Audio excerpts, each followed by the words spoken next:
answer questions, talk about some of the things that we are doing as a board and some of the exciting things that we're working on for the year. So first off, welcome. We appreciate you taking the time to hear us out and to actively take part in trying to make our league better. So we're thankful for y'all. Next slide. All right, so we're going to go over some VBA updates to the board, some exciting things we're going to announce. We're going to go over some of the survey feedback we've had for the past year, which will include rate, and then we'll go into ratings and the draft specifically. We have a lot of questions on those areas, so those get their own section. So first, we're going to go into board updates. The first exciting thing we have to announce is that Michael's actually moving from commissioner to president. We voted to change the league structure so that Michael's now going to be the president of the league. And in that, we are also going to be recruiting a vice president. So we will be opening up information. We're looking for folks within the league that are excited about leadership with the board. So we will be sending more information. This summer 2025, we plan to add the vice president role. So we'll send more information out, interview processes, applications, anything that we need from that. But we're excited to get some additional folks on the board and help us out. Another new addition is we are bringing back Chris Marshall. Chris Marshall is going to be interim league director to help us as Sam is transitioning into a tournament director role. We have an exciting reason for that Sam will get into in a second. And we're moving Chris into a player engagement role. We wanted to find more ways to bring more social opportunities, more clinics, more reffing, clinic and skills clinics, those types of things. Chris is going to really focus on that and building community around volleyball and around our members. So I'm going to turn it over to Sam because he's moving into a tournament director role for a very good reason that he's excited to announce for everybody. So thanks, Mark. So big news, Volleyball Austin has agreed to host Austin NAGVA, and that is going to be this July. So it's very exciting. It's going to be July 26th and 27th. It's going to be a smaller than what you are used to with the NAGVA Austins, but it's still going to be a big tournament. So we are very excited to host this tournament. It's a big opportunity for us. Big opportunity for Volleyball Austin, as well as just the volleyball community here in general. There's going to be some things that we're going to need help with, so any volunteers are going to be welcome. And I'm going to bring it on back to Mark. All right, you can just go to the next slide. So survey overview for the year. We wanted to share just some key highlights and some areas of improvement that we've heard from folks. Positive, overall membership's happy with the timed 3-set format. That's a relatively new, a new rule that we enacted. And we did so because it was getting kind of hard for us to get out of the gym on time and for folks to show up early. And this makes a very standard playtime. You know when you're going to start, you know when you're going to be done, and then you're able to kind of plan your days and plan the rest of your evenings around the league. We don't have to worry about folks going over. Timed 3 sets, everyone gets the same amount of opportunities, and then it also makes it easier on the board to set playoffs and set seeding because of everyone has an even playing field or an even set of matches. All right. Having 6 divisions, folks are excited about having 6 divisions because we are able to put people with like playing and like skill sets. So if you are playing with folks that are generally within your skill range, and having 6 divisions and adding an additional division this past year has only increased that competitive play. And we've also heard that the atmosphere is fun. You like the music, you like being able to sit with your friends and watch people play. Some areas of improvement. Every season we get reffing consistency. That's a big one that we hear a lot about. Additional socials. We hear you. We want to continue to improve and create more opportunities for socials. Warm-up time is another one. Returning the rookie division back to social. Finding subs. These are just some areas for improvement that we received a lot of feedback on. Next slide. All right. so why the feedback's important and why it directs our decision making. So survey responses help the board implement and consider changes to the league. Um, we got a lot of feedback that folks were tired of late games, tired of games going late and staying past their original start time. We implemented the timed 3 sets, and we do our best to keep the games running smoothly and to keep the evenings under control. Reffing challenges. We understand reffing is not fun. We recognize that a lot of folks, don't enjoy reffing. So what we're trying to do is make it easier on the volunteers who are reffing and are up reffing. So we made adjustments to the doubles call, and this allows for fewer judgment calls and hopefully fewer arguments, fewer stoppages of play. It keeps things going.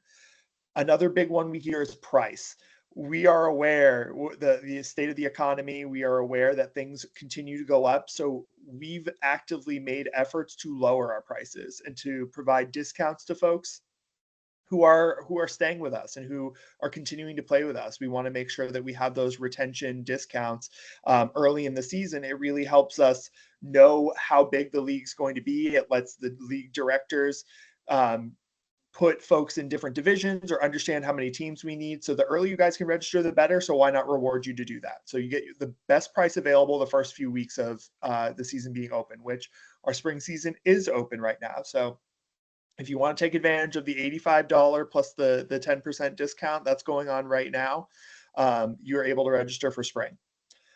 A lot of folks wanted to play with their friends, so we added a completely new league. BYOT is an opportunity for folks to make your own team, play with your friends, and do so at the division you feel most comfortable at. We changed social from social to rookie and then back to social because the folks in that division were really enjoying having the name social for the same reasons that they liked the name social over rookie were the same reasons why I'll take the blame for this. I was the one that thought rookie was a better idea. I was wrong. Y'all get it. And then to improve competition and make sure everyone has a good playing field, we added an additional division so that each of the divisions were a little more set and standardized. So no division should have more than 8 teams in it. And that way we can keep the league competitive and keep the games going and fun. Oh, was there another slide? Okay, there we go. Addressing other feedback. So, like I said, we get a lot of feedback, but we're not able to act on absolutely everything we hear. So, one of the big ones we've received is additional warm up time. For the same reason we're trying to get folks out on time, the same reason we can't add additional warm up time. You get your 5 minutes. Everyone should have the 5 minute warm up beforehand. Um, and that's about as much as we can give if we want to get everyone out at a decent hour and we want to keep games running on time. So unfortunately, we're not able to add warm up time, but we do have a couple of local partners like F45. If you want to go over there and stretch, they're more than happy to help you and have you over there. All-Star game. I know that folks missed the All-Star game, but the All-Star game was very expensive. The All-Star game was part of the reason why our prices were the way that they were. And by eliminating that, we're able to offer you a lower price. So All-Star game, though it was fun and it was great, it benefited a small number of our membership. And we really want to make sure that the decisions that we're making benefit as many people as we can. So by eliminating the All-Star game, we're able to get prices lower for y'all. And then paid up refs for the same reason we can't do an all-star game. A paid up ref is going to send our prices through the roof. We're trying to really keep this affordable and give y'all community, give y'all a competitive volleyball atmosphere, but paid up refs is just tough. We do have some solutions. Chris, our player engagement director, is going to be giving ways for additional education around reffing, but we can't make it mandatory, and it's got to be a volunteer thing. So unfortunately, we can provide as many resources as we can, but we need y'all to take that extra step and be willing to learn. And that's kind of our solution right now. Maybe down the road it could be something different, but that's what we have for you now. And yeah, now I'll turn it over to Sam for ratings. Thanks, Mark. And I do want to add as well with the paid up refs, those of you who have been in Volleyball Austin for a long time, especially if you remember us being in Round Rock, we did used to have paid refs, and it was just it was time consuming trying to schedule them while also scheduling games while also scheduling the reffing teams. It's just one less thing that we have to do, and it was a better compromise. You're getting that lower prices as well. So I am going to talk about the ratings. For the ratings, there's a general outline of how I'm going to talk about it. I'm going to talk about the rating sessions, the raters, the rubric, and the compositions of the ratings. So, rating sessions. The rating sessions are essential for our draft season because they assign a numerical value to the individual skill. We based our rubric on the evaluation that NAGVA has and the definition of their skills. The drills are designed to maximize the space and time needed for that particular skill for a wide variety of people.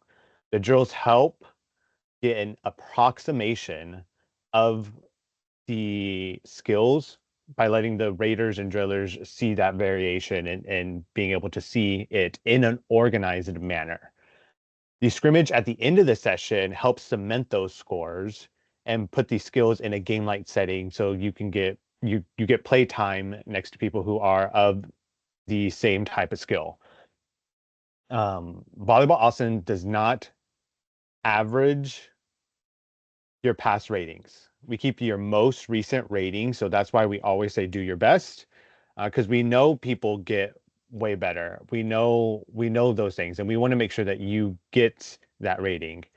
Um, we understand that by averaging your past performances are going to hold you back, and we don't think that's fair. So that's why we want to make sure that we get just your most recent score. Um, so after that, so this organization helps us see the scope of the scores, the rating session. It just helps us see the scope of the scores. If we conducted rating sessions in a scrimmage only format, it would have some big negative things that be hard to work around. So one thing is we can't guarantee the skill level that's going to show up at the rating sessions, and that's what we're going to need to have. We need to have a consistent skill level in order to base your skill level on the same people around you. And it could happen to where there's only two people of that skill level that goes to that rating session. So as you see, you can't really run a scrimmage with only three people. Uh, Also, there's no way to get your overall score. So if you are, as an example, if you are a let's say setter and a middle, those are your positions.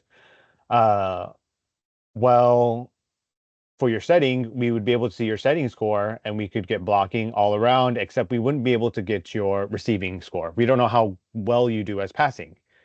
And as a middle, as your secondary position, we could see that as well, but we won't be able to see your passing or serve receive. So that overall skill, we wouldn't be able to see. And by only having a scrimmage only rating session, it would lock you into that position that you registered for. So that means if you're somebody trying to move to a different skill or a different position, you wouldn't be able to, or you would have to come back to a rating session just so that you could register as a different position. So as an example, I'll use like I'm a libero setter. All right. Well, if I'm going to do that, I have to make sure that I get my libero score, my setting score, right? Well, you don't have a hitting score for me. And then if in the future I decide, you know what, I want to transition more to an outside, well, now I have to go back to a rating session, pay that money for that rating session to get re-rated to have a hitting score. And it doesn't make sense for us to keep your other scores if you're now going to be registering as a hitter. But then say you want to go back to being a libero or setter, you can see how that's kind of just down the hill. You're just gonna have to keep coming to rating sessions just to get new skills rated as. So that's why a scrimmage only rating session would not work. I want to move to the rubric. So this is just a sample of the ratings rubric that we use. And as you can see, this is just for the serving.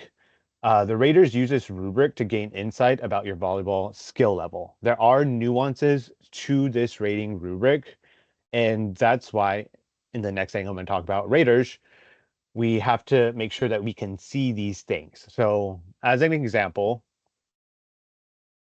so question 4, against a double B or A team, can the player consistently serve in a manner which causes disruption to a team's ability to pass or occasionally result in an ace? As you can see here, the keywords would be against a double B or A team and consistently. Those would be the keywords in this this question number 4. As you can see in the other questions, like question number 3, can the player serve to a specific region of the court with strategy, occasionally causing disruption in opponent's offense?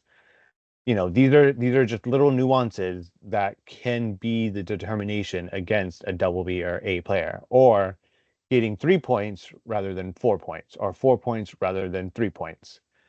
And the raters do have the ability to give the decimal points. So as an example, say they see that you can cause some disruption, serve to specific sides, and you can put a little bit of pace on it. They may give you 3.5, 3.75, 3.95, 3.85, or 3.83, something that they may give you more points in that thing. But what's holding you back is that, you know, those nuances. Do they think that against a double B or an A team, can you consistently serve in that manner? And that could be that's that nuance that we are talking about. Which leads me to the raters. So I mean, it's no secret, Volleyball Austin is a nonprofit. We aim to provide the best experience as possible, but we also need to keep an eye on the bottom line. We need to make sure that we're not going to go out of business. I understand that we're not a nonprofit, but we need to make sure that we are able to keep running because we want to run this league with you guys and for you guys, guys and gals, and theys and thems. So Volleyball Austin would struggle to exist if we didn't have these wonderful Raiders here. So I want to say shout out to all the Raiders because they are the backbone of our draft league, and our draft league is our first league that we've ever had. So, and it's one of the most intensive work-wise to get it running. So our Raiders are great. And that's why we make sure that for our Raiders, we want to make sure that they have the knowledge, skill, and experience to be a Raider. And like I said in the previous example of that nuance of a double B or A team, they need to make sure that they have that knowledge of what a double B and A team looks like. Maybe have that experience of playing that type of position or in that type of manner. And the skills, you know, we need to make sure that those Raiders and drillers, or I'm sorry, Raiders know what that skill looks like and can teach other people as well. They don't necessarily will teach people, but they need to at least be able to explain that and know what that looks like. So that's why our Raiders are mostly going to be coming from the advanced and elite divisions. And that is going to bring me to the draft. So from the ratings, you come to the draft. We've gotten a lot of questions about the draft, and I want to go over this outline. We're going to go over the outline that contains how we select captains, how the ratings are involved, what the S-curve is of actually the drafting process, and some drafting factors that come into play. So first is a captain selection. So our first stop in this captain selection is literally the registration. It's plain and simple registration. If you registered to be a captain, you're going to be considered as a captain, an option to be a captain. So that is where we get our step one. If you said yes, okay, you are on this list. If you said no, you're not going to get on this list because you didn't register as a captain. Um, the next step would be we're going to put our captains or our potential captains through certain criteria. And our criteria is experience, coachability, communication, values, and ratings. And what those mean is experience. Has the person played in that division they're trying to captain in? If so, that's a positive remark. Is it the first time they're playing with us? We try to stay away from players first time playing with us and also being a captain because you do kind of have to know people. Granted, you have all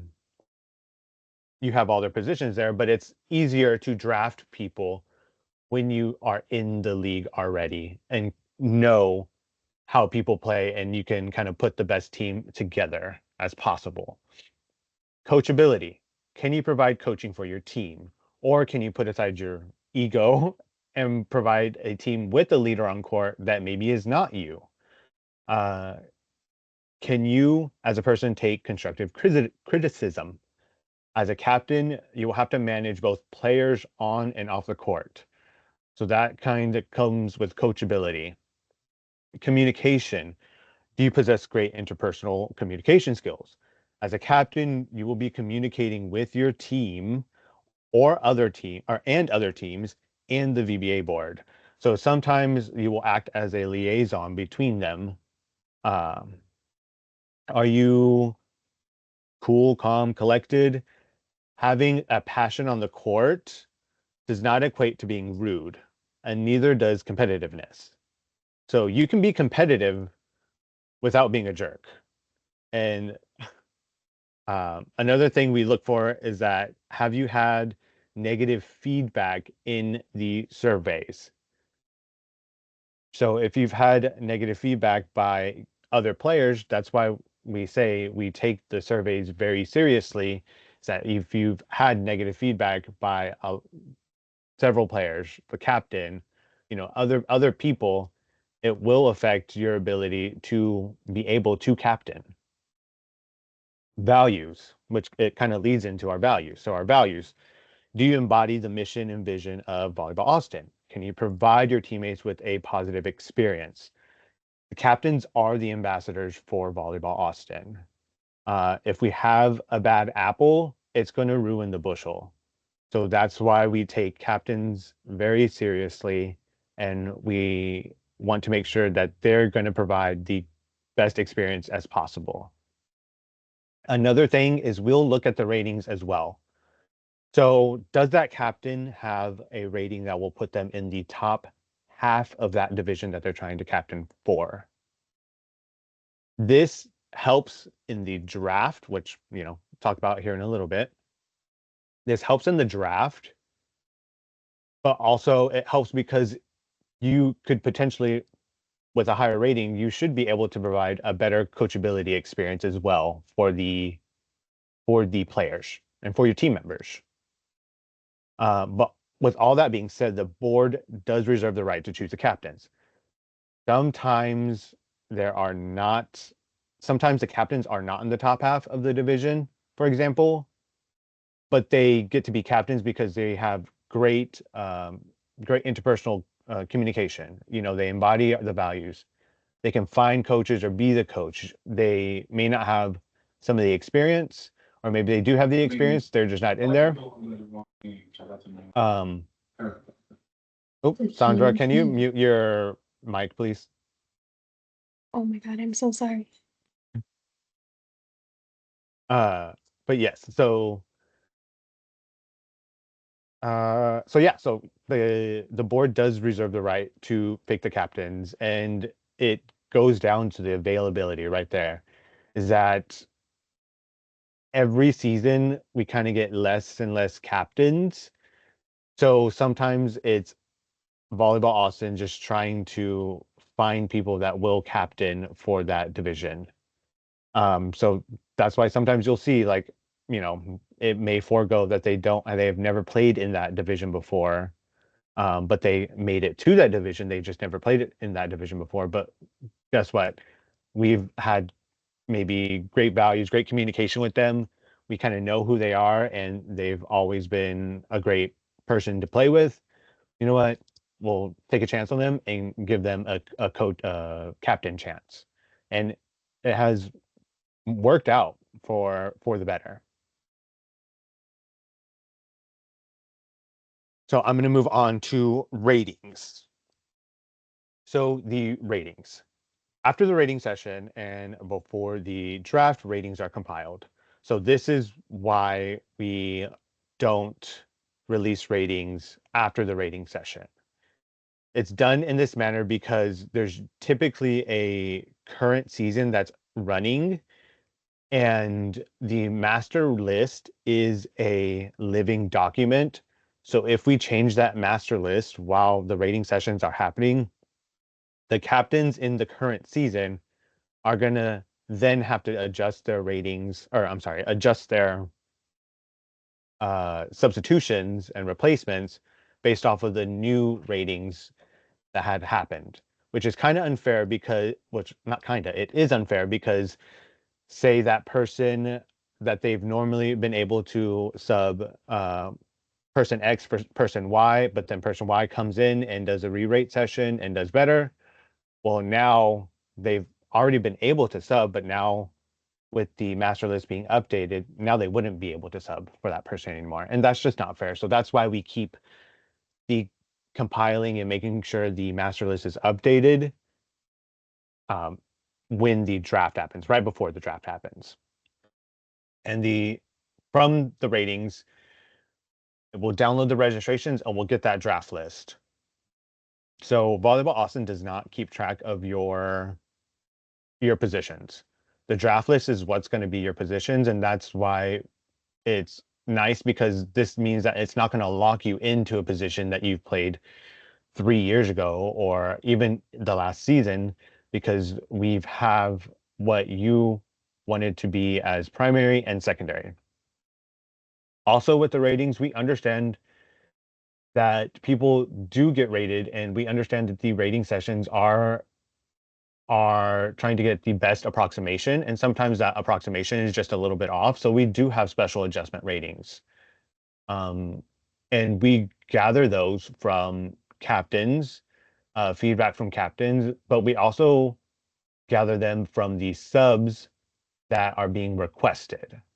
So a good indicator is if a person is getting subbed in multiple divisions, multiple levels for a lot of people, that's a good indication that they're probably not rated as best as they are.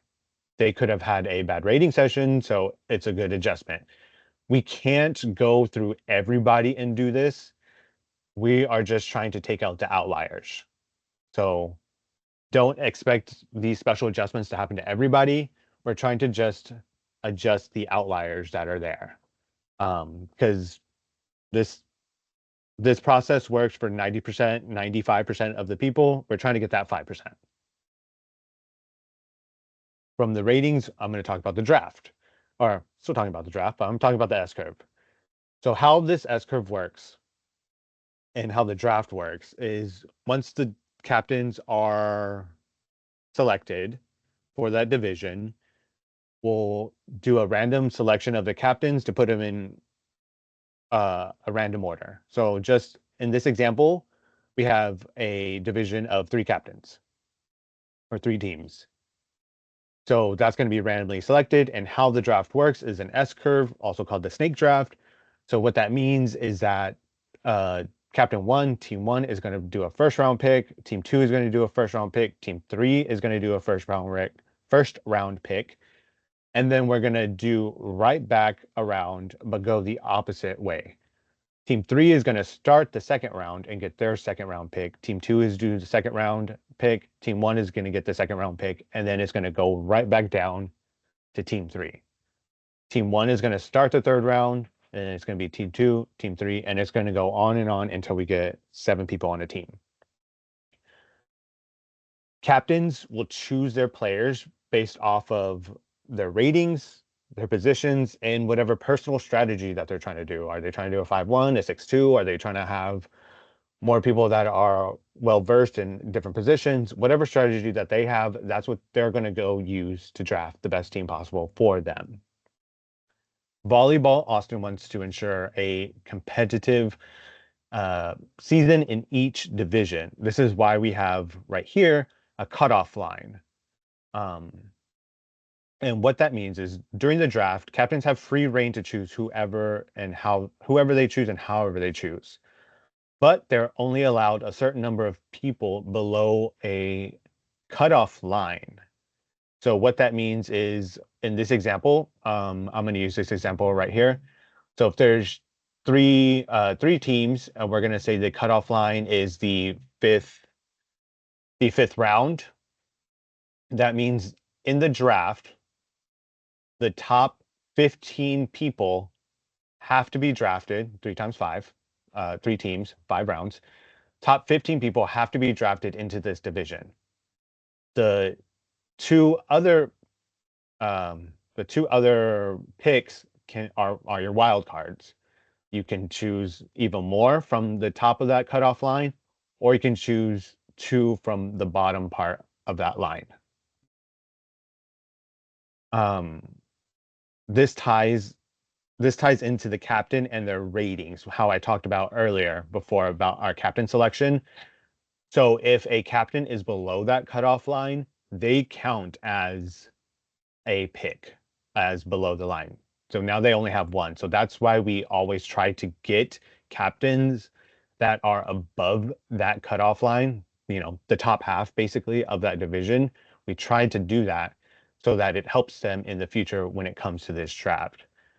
And it only helps. It really only helps. And now I'm going to come to the drafting factors.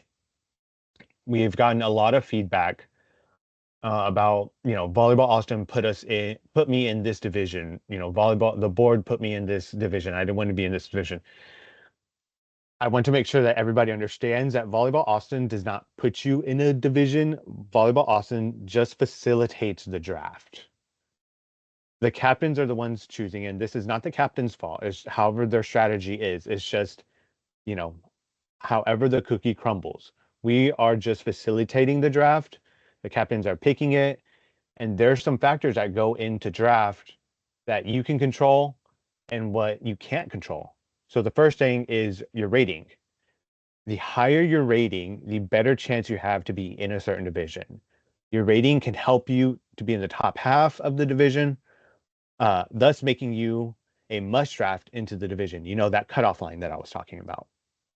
Another factor is just like how your rating needs to be high if you want to be in a certain division, it goes on the flip side with other people's ratings. So others' ratings are doing the exact same thing. There are only a limited number of spots in a division. If there's more people that registered that have a higher rating than you, then that's going to push you down. It could potentially push you out of the cutoff line. So that is something that kind of has to be thought about. Another factor is the number of registrants. It connects, those two connect. If a lot of people registered, you can expect more teams in that division. If there's more teams in that division, spots start opening up. If there's less teams in that division, then spots for that division start to go down. So you can see kind of the correlation there is that there's factors that come into play that you don't have control over, and we don't have control over. It's just whoever registers. Captains need certain positions to fill out their team. Point blank. That's how they're going to draft. So it's imperative of how they do their decisions. If your position is 1 per team, like libero or setter, then you're going to have more competition if there's only 6 teams in that division, or 4 teams in that division. There's going to be more competition for that spot because there's a less amount of spots available. Um, so like if you're a hitter, well, hitters are a dime a dozen.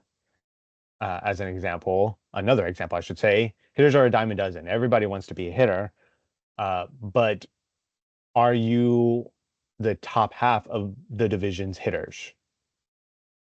That plays into an account, that also goes with your ratings too.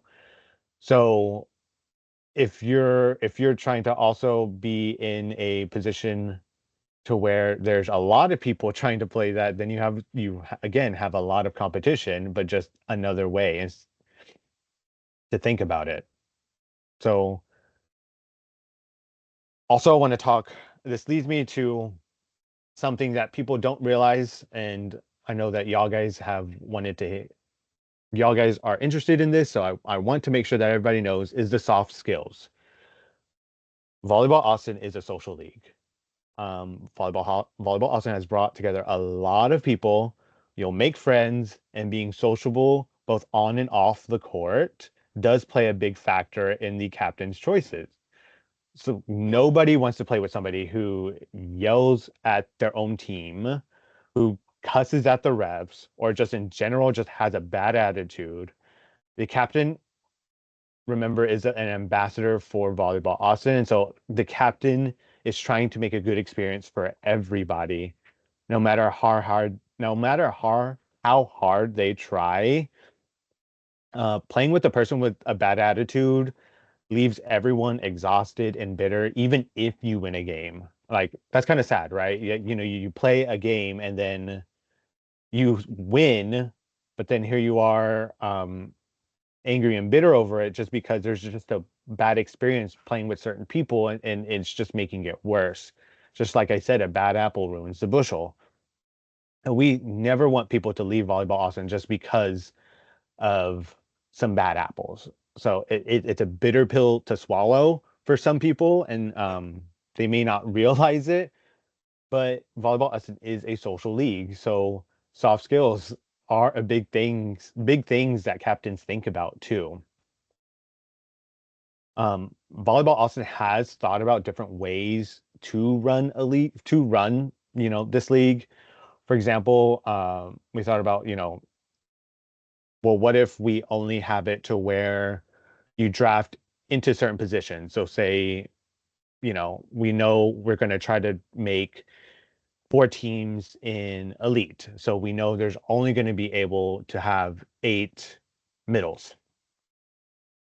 Well, it would be kind of hard if we did that, because if only 10 middles registered in the whole league, then that means only 5 teams are going to make in the whole league, which is not that's not sustainable. So that is the reason why we don't kind of do it by position.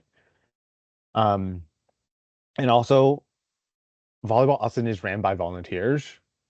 So we're trying to find the best way possible that can provide the max satisfaction with a lot of people. And we don't want to make it very time consuming, because then it's going to be harder for volunteers to want to keep doing this for others if it's just going to be way too complicated, way too convoluted. I know that was a little bit serious conversation, but I wanted to make sure that everybody is aware of these things that happen, and just know how the draft works, and how the ratings work, what goes into ratings, and just different factors that could possibly hinder or help you be into a division. And just a little secret, if you ever want to move up, play middle. People are not willing to play middle, and guess what? Middle is a very hard position to come by. A good middle is. So if you want to move up divisions, your best bet would be to play middle. That's a little tip. You didn't hear it from me, but that's a little tip. I do want to pass it over to Mark, because we are going to talk about player engagement. Thanks, Sam. I also know you just wanted to say bushel twice in the call. All right, player engagement. We have a lot of great new opportunities. Chris, who's moving into our director of player engagement role, has put together a lot of great programming over the next few months. We have 2 planned clinics. One of them has been opened and sold out before we even advertised it. So that's telling us that y'all want some additional skills and you want some additional coaching. So Sam, will you go to the next slide? I was kind of carrying on a little there. So skills clinics. The first one is going to be passing and serving, and then the next one is going to be setting and middles. So for those of y'all trying to brush up and become middles, you will be able to have your own clinic with Chris. I believe that one's opening up in March. We'll have more information about that. Check the newsletter. I write those. I take a lot of effort in writing those. So I appreciate when y'all click and y'all text me about it too. Anyway, and then reffing clinics. We will be putting together some programming for reffing to increase just the knowledge and the skill set there as well. Some additional opportunities on the next slide for volunteers is we've gotten a lot of feedback about, oh crap. Well, it didn't update, but we've been getting a lot of feedback about mentorship and coaching. So we used to have a program where folks would mentor teams in lower divisions. We're going to try and bring that back, look for ways to get some of our more higher ranking and more experienced players to be working with some of our folks in the lower divisions that are looking for some mentorship. We will also, the fact that we're taking on NAGVA is going to be huge. The fact that we are taking it on and it's only a few short months away, we're going to need your help. We're going to need volunteers. We're going to need all types of different things. So please pay attention to any committees. If you want to get involved, reach out to anybody on the board. We're happy to help. We're happy to find a place for you to assist us. But that is all that I had. If you, like I said, if you want to reach out about volunteer opportunities, talk to anyone on the board and we'll point you in the right direction. Thank you. And we'll provide this recording online. We'll also provide the slide deck. That way you can see it as well online. And yeah, we're going to have some volunteer opportunities coming up. We'd love to see new people kind of help out, provide a fresh perspective, especially with this NAGVA. It's going to be a big deal, and we want to make it the best thing possible. I want to make sure that we have a reputation of being one of the best well-ran tournaments in the NAGVA community. And if you don't know, NAGVA is the North American Gay Volleyball Association. And there's a link in the chat if you want to go check that out. They put on, or I shouldn't say they sanction tournaments all around the United States, and you can go play in them. The most recent one I can think of is the New Orleans and Sin City, Vegas tournaments that just happened this past weekend. So yeah, if you want to know more about NAGVA, go click that link. It's a fun organization to be part of and to play volleyball all around the world. Or I shouldn't say all around the world, all around North America. um, Manu, to address your question. So for rating adjustments that happen outside of rating session, what does the process look like? Is there a way to bring transparency to this process? So there's a lot of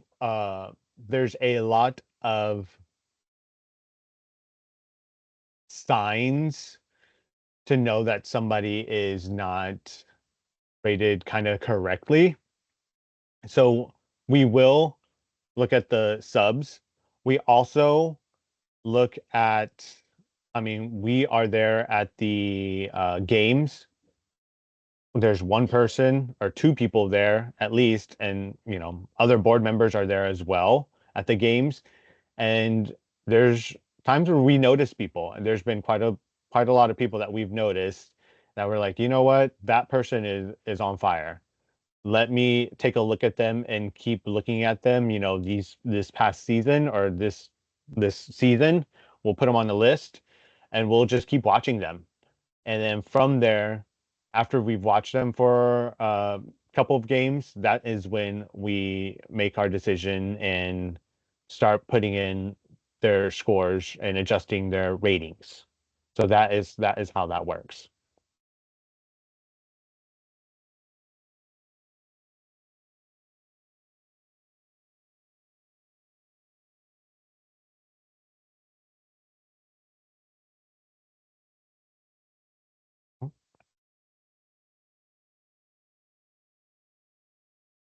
Um,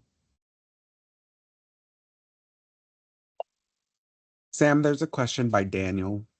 yeah, there's quite a few questions, so I am trying to look at them as well. Um, so has there been consideration for limiting the issue with substitutions being higher skilled than the player they are substituting for? Oftentimes, teams work their way towards the end of the season tournament only to face off against an entirely new set of players on a team with subs that are higher skilled than their replacement. I've heard this frustration across all divisions. Okay. Maybe a 2-point penalty per sub given the current procedure that a wrong jersey color immediately results in a 7-point penalty. So this is why we're also looking, this has to do with the ratings adjustment. I don't think it's fair that we would be penalizing people for following the rules. So if somebody is using players that are above the skill level, that means that their ratings need to be adjusted, and it's not necessarily that they should be penalized. They're following the rules how they should be. Um, and another flip side of that is that if the captain is just using a tool, and sometimes that tool gives them better people, just like a transfer portal, honestly. A transfer portal gives you better options of people all around. So if you think about it like that, is the transfer portal should teams get penalized for using a transfer portal? No, they're following the rules. Um, so it's more of a rating issue than it is being a punishment issue. So don't the draft boundaries conflict with drafting lower level players up to play middle as an example? I got the impression captains were forced to draft players based on leagues instead of drafting middles up from lower divisions. So this comes from, if I'm understanding your question correctly, this comes from the captain has free reign to choose whoever they want. The only thing that is stipulated is that they can only at max have an X number of people below the line. So however that captain wants to draft, that's how that captain's going to draft. If they want to draft their two below the lines at the front end, they can do that. If they're part of that below the line, well, then they only have one below the line or maybe two below the line. However, wherever that cutoff is. Um, so in this instance, playing middle, they are able to draft however they want. If players are putting that they are willing and going to be playing middle, then more than likely they're going to get snatched up into a higher division than somebody saying that they're going to play only outside, trying to play up into a higher division.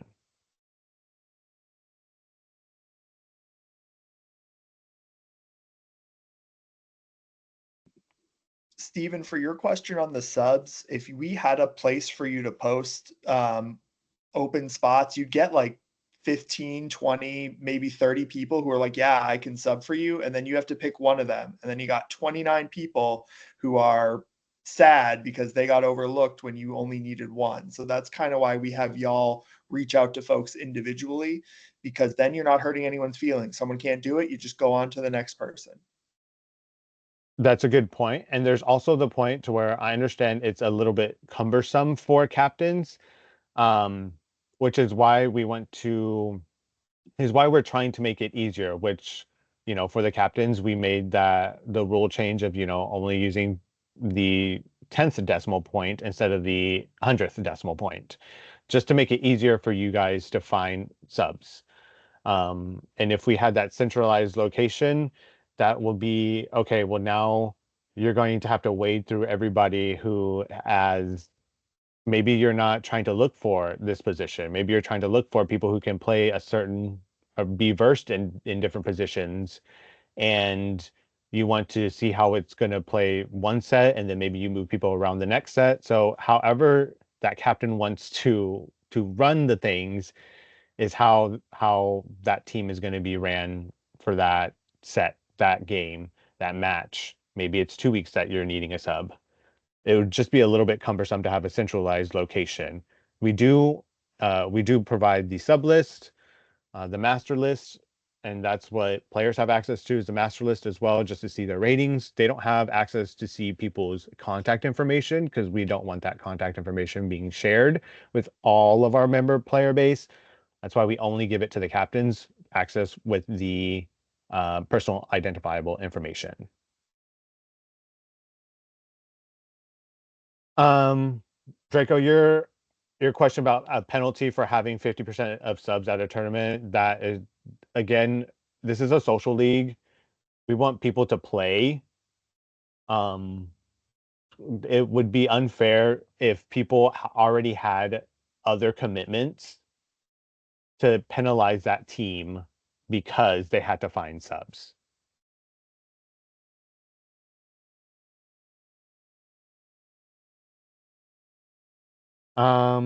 Will there be any chances to speak privately with board members in regards to what is being addressed in this presentation? Yes, you can speak to anybody you want to. I would say just speak to the people that you, whatever it involves, speak to that person because they would be the most knowledgeable. Again, you can talk to anybody and they will put you in the correct, guide you into the correct way, but you can talk to anybody. I don't want this to be anything to be like, I never want to talk to the board. We are you guys as well. We're volunteers. We want to play too. It just so happens that we're helping facilitate and run this league. We're players as well. And yes, you can also reach out to info@Volleyball Austin. That info email, it gets shared with all of the board. So all of the board is aware. And that way you can get even more feedback from different positions and different mindsets as well.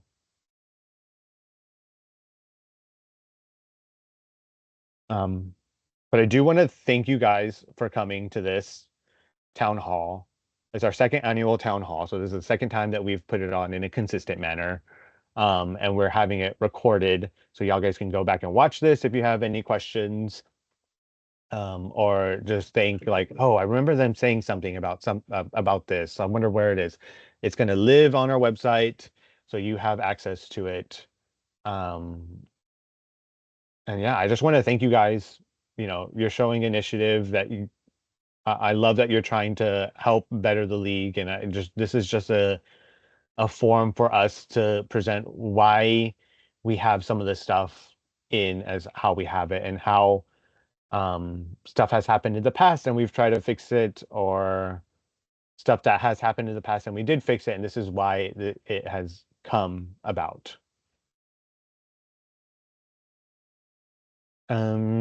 Mark, Paul, or Michael, do y'all have any last remarks?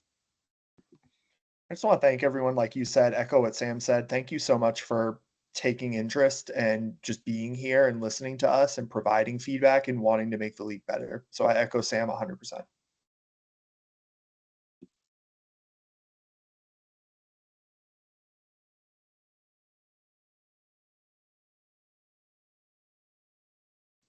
All right. Peace and blessings. Well, I think Right. Michael's trying to say something. I was sorry. No, I was just gonna thank everyone for attending tonight and giving that feedback. Just remember, guys, there are a whole bunch of volunteer opportunities, and more so just starting with volunteering to be a captain of a team. But with that said, if there are no more questions, I believe we are done. Bye, y'all. Thanks for coming. Thank you. Bye.